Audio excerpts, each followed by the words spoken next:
All right, let's start off with some economic news and various different surveys, information we're getting from all over the globe, signaling, various different economies around the globe are slowing down. China, they actually have lowered their rates twice, trying to stimulate their economy, but again, they can't get out of their own way. And again, it's something we're going to be watching this fall, what's going to happen with Xi Jinping.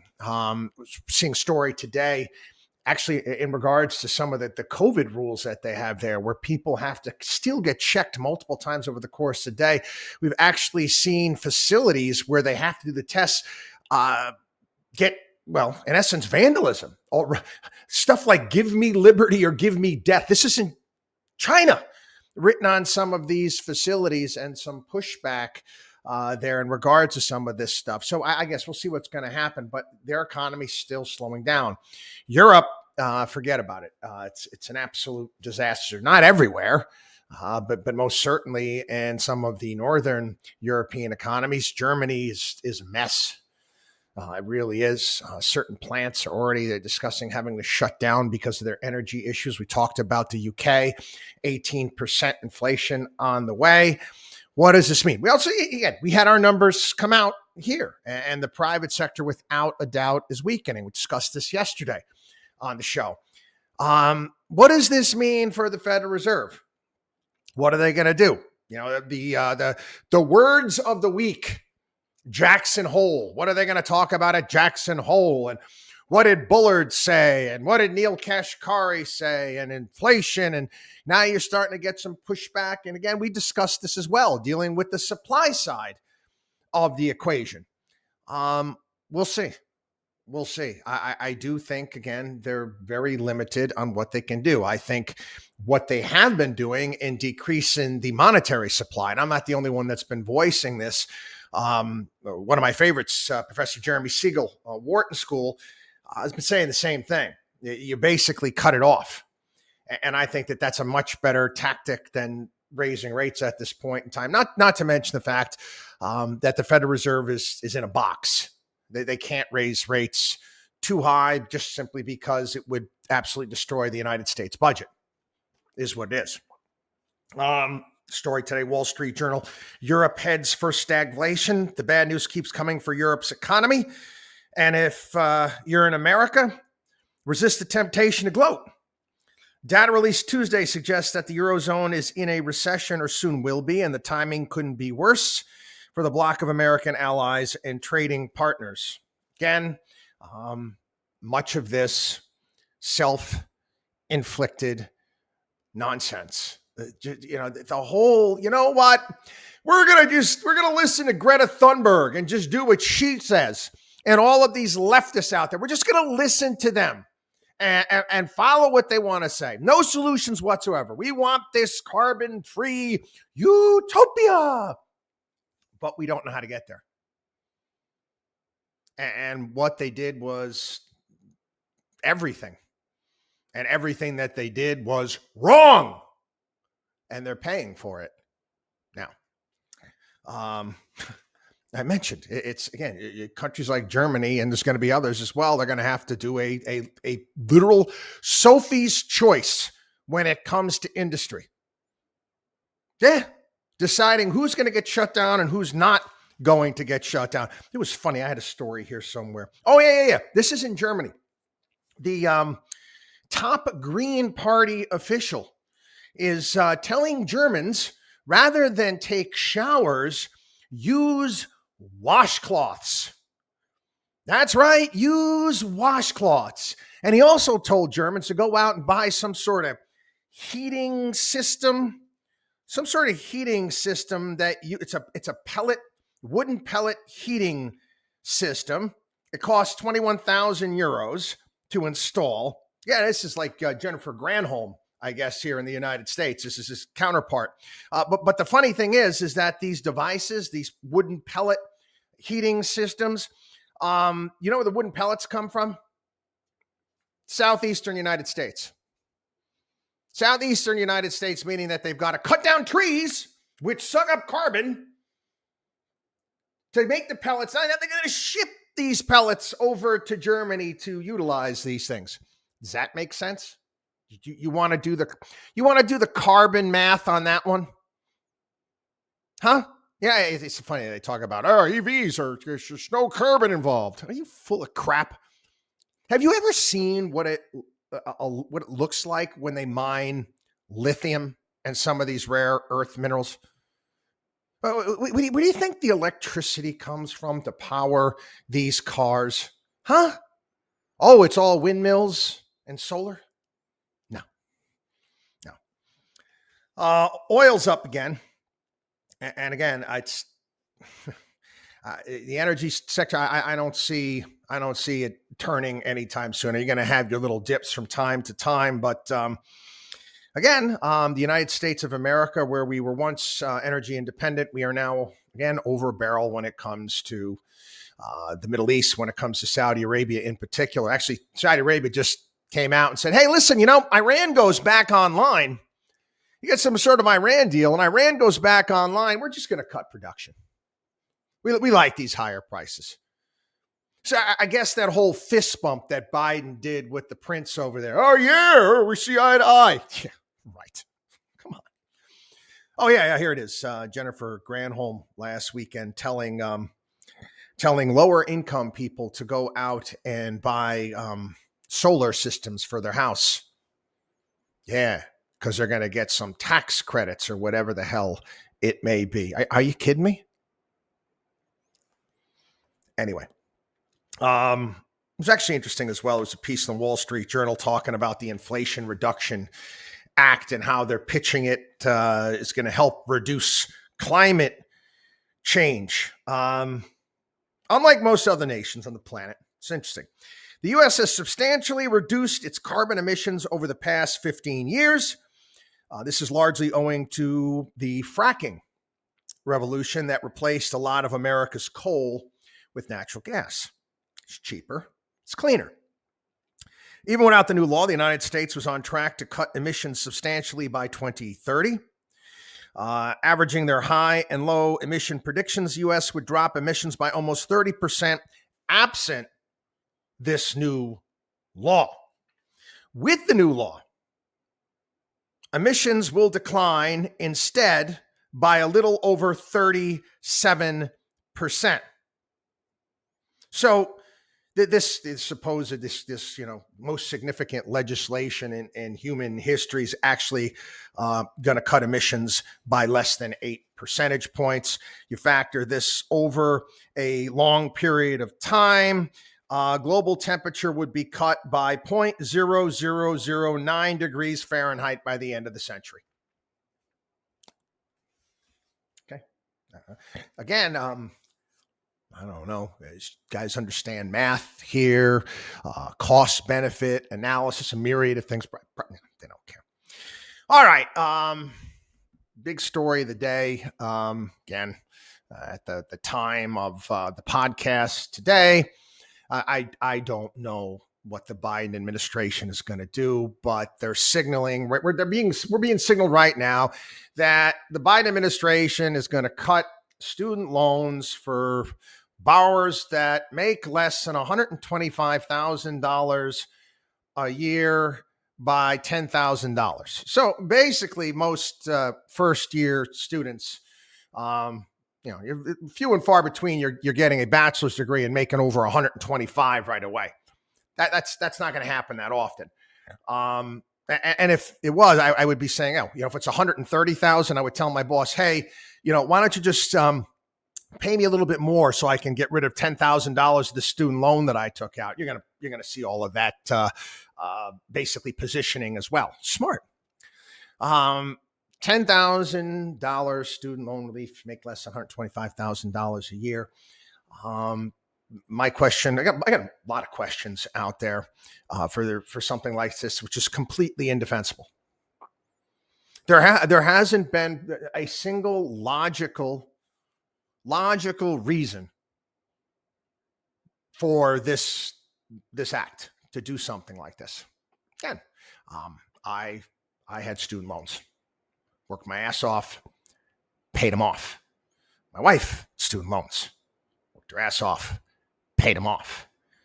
I mean, most of the people I know, same thing. My brothers, family.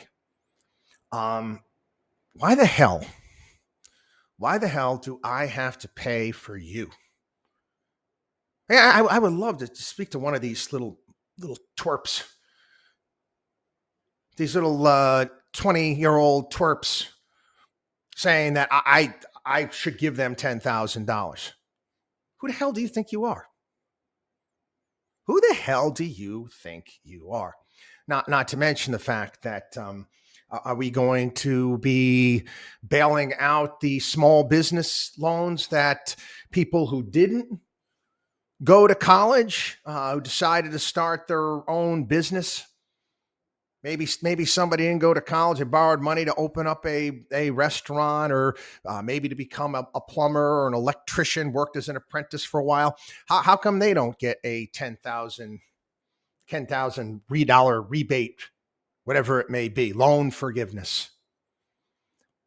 Yeah, this is inflationary, without a doubt. And I wouldn't be surprised as well if Biden extends forbearance when it comes to student loans as these loan bill gets bigger. You realize it's up to $1.7 trillion? It was less than $1 trillion before Obama took it over, and we told you exactly what was going to happen. Is there anything that they're going to do to lower the cost of higher education? No. At college, university says, "Oh, you're giving away $10,000? We'll just raise our price by $10,000. Not going to do a damn thing. It's not going to deal with the problem." Again, this is a bit of a political conundrum for the Biden administration. Many of the far left progressives, they want the whole thing. They want the whole $1.7 trillion gone.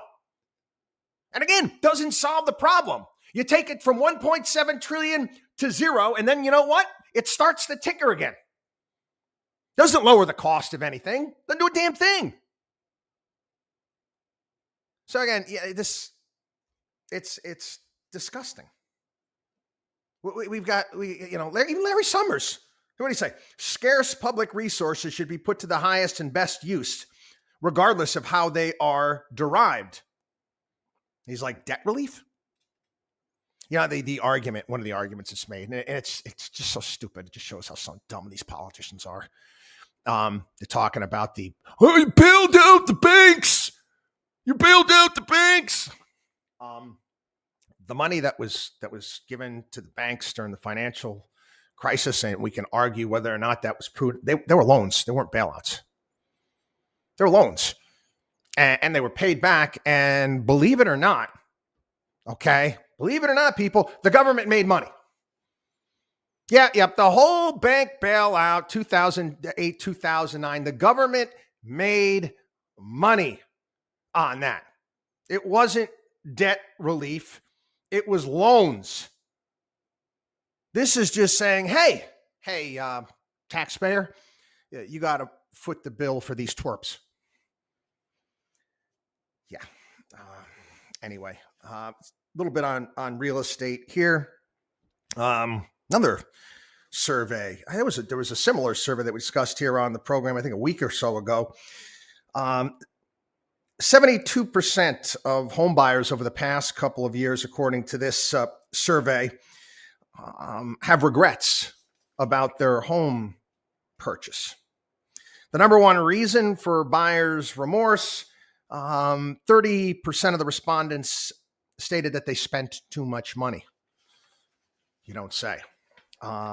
Second most common regret was rushing the home buying process, with 30% saying their purchase decision was rushed and 26% indicating they bought too quickly.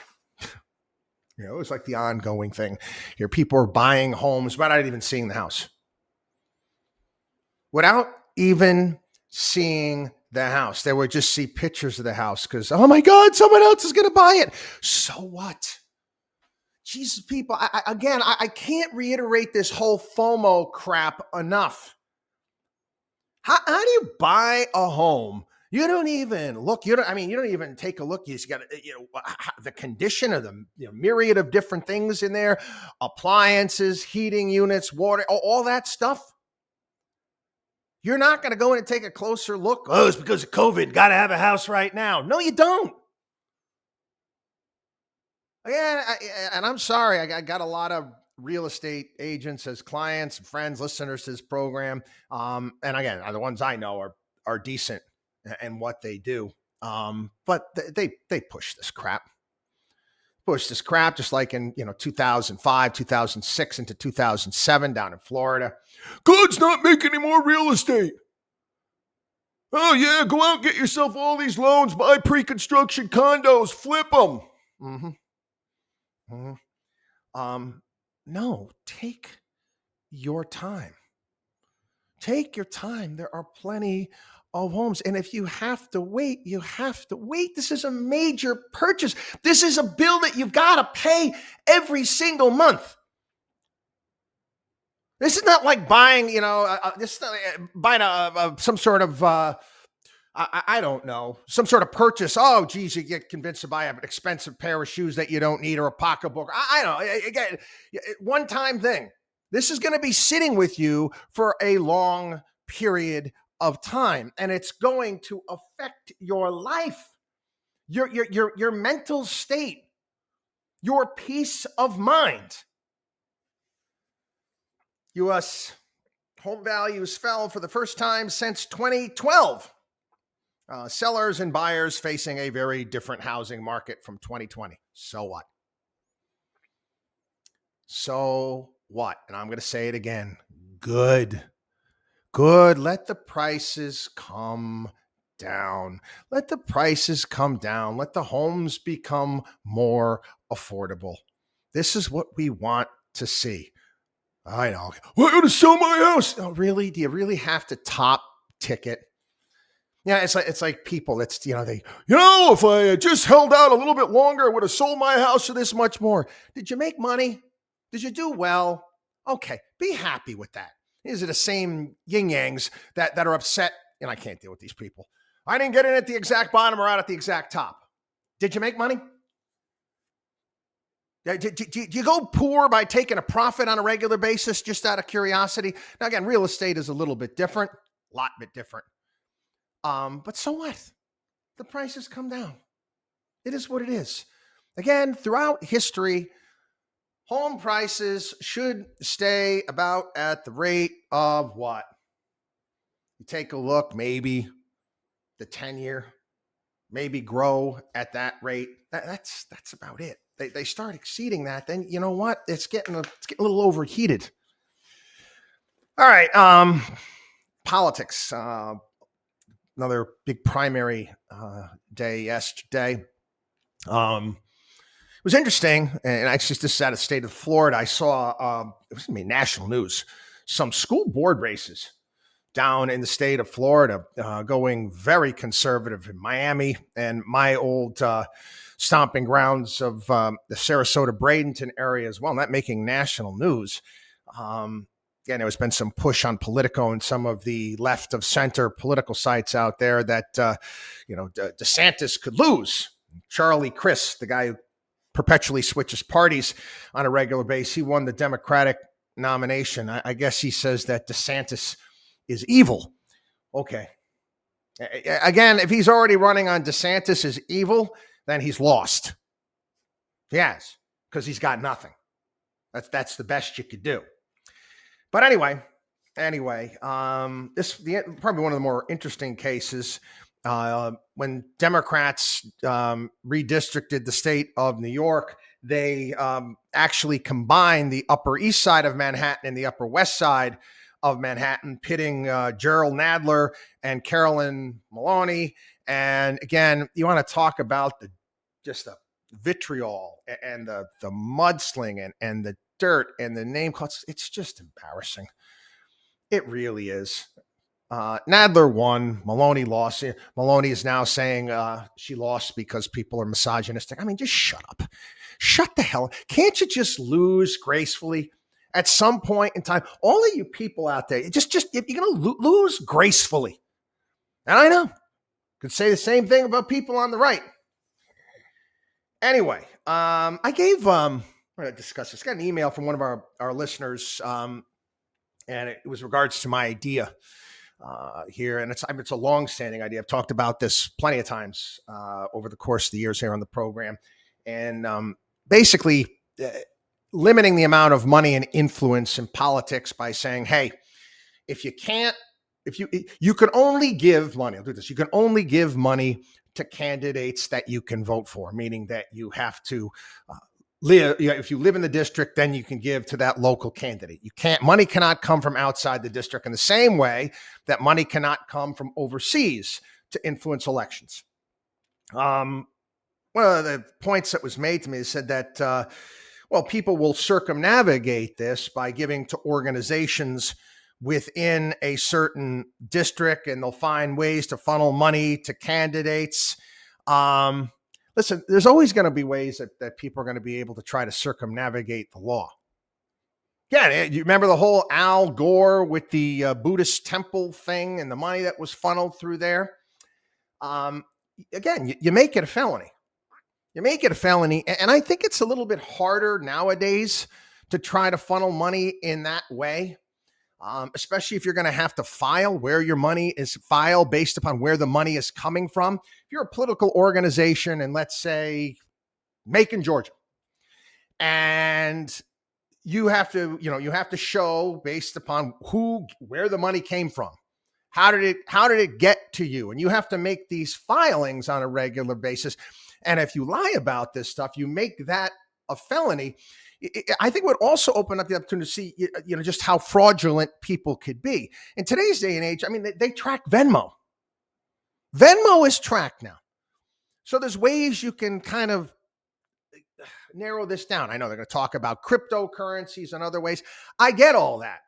But if you get discovered and you're utilizing all of these ways to funnel money to a certain district and a candidate, man, you're not going to look very good, are you? Again, you just make it illegal. You follow up. You show, okay, listen, if I am XYZ PAC in Macon, Georgia, and I'm collecting donations, those donations for this candidate, they must come from within the district. The same way things are done now. Myself, as a corporation, I can't give money to a candidate. It's not a tax deduction. Can't do that. So again, it could be tracked. It's not perfect by any stretch of the imagination, but I do believe it's a step in the right direction. Anyway, have a great day, everybody. WatchDogOnWallStreet.com, and we'll see you tomorrow.